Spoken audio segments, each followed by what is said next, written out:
ये कहानी एक छोटे से गांव से शुरू होती है जिसका नाम था भैरवपुर। ये गांव शांत था, लेकिन यहाँ के लोग एक खौफनाक डर के साए में जीते थे। गांव में एक कहानी काफी मशहूर थी, चहलावा की कहानी। लोग कहते थे कि इस चहलावे ने कई गांव वालों को अपना शिकार बनाया था। इस प्राचीन प्राणी को देखते ही लोग गायब हो जाते और उनका कोई सुराग कभी नहीं मिलता। आकाश एक शहर में रहने वाला युवक था। उसने गांव के बारे में बहुत कुछ सुना था और उसे इन कहानियों पर विश्वास नहीं था। आकाश को विश्वास था कि ये बस अंधविश्वास है। एक दिन जब उसकी गर्मी की छुट्टियां चल रही थी, वह अपने दोस्तों के साथ इस गांव में जाने का फैसला करता है। उसे यकीन था कि गांव में जाकर वह इन भूतिया कहानियों की सच्चाई उजागर कर सकता है। आकाश और उसके दोस्त जब गांव पहुंचे तो गांव के लोगों ने उन्हें काफी अजीब निगाहों से देखा। बूढ़े गांव वाले उन्हें बार बार चेतावनी दे रहे थे कि रात को बाहर न निकले। गांव के मुखिया ने उन्हें बताया कि यहाँ रात को चहलावा आता है और जिसने भी उसे देखा वो कभी वापस नहीं लौटा। लेकिन आकाश और उसके दोस्तों ने इन बातों को मजाक में लिया और ठहरने का इंतजाम कर लिया।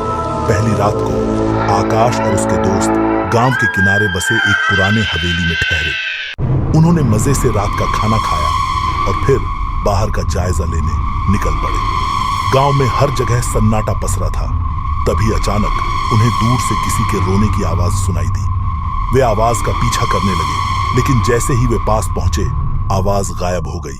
दोस्तों में से एक, रोहित, ने मजाक में कहा कि यह चहलावे का काम है। सब हंसने लगे और वापस हवेली की ओर लौट आए। दूसरी रात कुछ अजीब घटनाएं शुरू होने लगीं।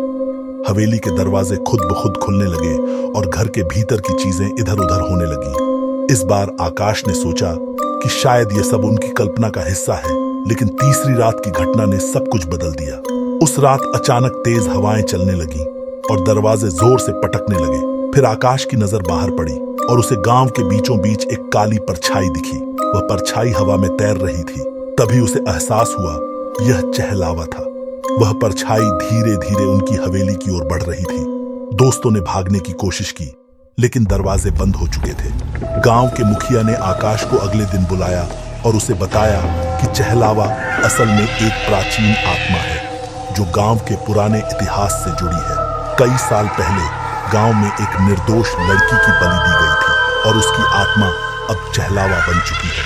गांव के लोग उसे शांत रखने के लिए उसकी पूजा करते थे, लेकिन कुछ सालों से उसकी ताकत बढ़ गई थी और अब वह किसी की भी जान ले सकती थी। आकाश और उसके दोस्तों ने गांव में और गहराई से शोध करना शुरू किया। उन्हें पता चला कि कई लोगों ने चहलावे को देखा था, लेकिन किसी ने भी उसकी आंखों में नहीं देखा था। कहा जाता था कि उसकी आंखों में देखते ही इंसान जिंदा नहीं बचता। आकाश और उसके दोस्तों ने तय किया कि वे इस रहस्य को खत्म करेंगे। उन्होंने गांव के पुराने मंदिर में जाकर चहलावे की आत्मा को शांत करने की योजना बनाई। उन्होंने मंत्रोच्चार और तंत्र मंत्र का सहारा लिया, लेकिन जैसे ही वे अंतिम कदम पर पहुंचे, चहलावा अचानक उनके सामने प्रकट हो गया। उसकी आंखें जलती हुई आग की तरह चमक रही थीं। आकाश और उसके दोस्त दौड़कर मंदिर से बाहर भागे, लेकिन चहलावा अब उनके पीछे था। धीरे धीरे उनके दोस्त एक एक करके गायब होते गए। सिर्फ आकाश ही बचा, लेकिन वह भी अब अपनी मौत को करीब महसूस कर रहा था। कई साल बीत चुके थे, लेकिन चहलावे की कहानियां खत्म नहीं हुई। अब यह कहानी एक और गांव सिंहपुर में फैल गई थी। यह गांव भी भैरवपुर की तरह एक रहस्यमयी चहलावे की कहानियों में डूबा था। इस गांव के लोग भी रात को बाहर निकलने से डरते थे, लेकिन इस बार चहलावा कुछ अलग था। वह सिर्फ अंधेरे में नहीं बल्कि दिन के उजाले में भी दिखाई देने लगा था। गांव में एक परिवार था जिसमें 3 लोग थे, माता पिता और उनका बेटा अर्जुन। अर्जुन ने भी चहलावे की कहानी सुनी थी, लेकिन वह इसे सिर्फ एक पुरानी कहानी मानता था। एक दिन जब वह गांव के बाहर स्थित खेतों में काम कर रहा था, उसने अचानक देखा कि खेत के बीचों बीच कोई काली परछाई खड़ी थी। यह वही चहलावा था जिसकी कहानियां वह सुनता आया था। अर्जुन को यकीन नहीं हुआ कि वह सच में चहलावे को देख रहा है, लेकिन जैसे ही उसने उसकी ओर बढ़ने की कोशिश की, चहलावा गायब हो गया। अर्जुन ने गांव के बुजुर्गों से इस बारे में बात की, लेकिन उन्होंने उसे चुप रहने की सलाह दी। वे जानते थे कि चहलावे का सामना करने वाले कभी सुरक्षित नहीं रहते। अर्जुन की हिम्मत ने उसे चैन से नहीं बैठने दिया। उसने ठान लिया कि वह इस चहलावे के रहस्य को सुलझाएगा। उसने गांव की पुरानी किताबों और दस्तावेजों को खंगालना शुरू किया और धीरे धीरे उसे एहसास हुआ कि यह चहलावा सिर्फ एक आत्मा नहीं बल्कि एक श्राप है जिसे गांव के किसी पुराने पाप की सजा के रूप में देखा जा सकता है। अर्जुन ने आखिरकार एक पुरानी किताब में वह सच जान लिया जिसे जानने की गांव वालों की हिम्मत नहीं थी। यह चहलावा दरअसल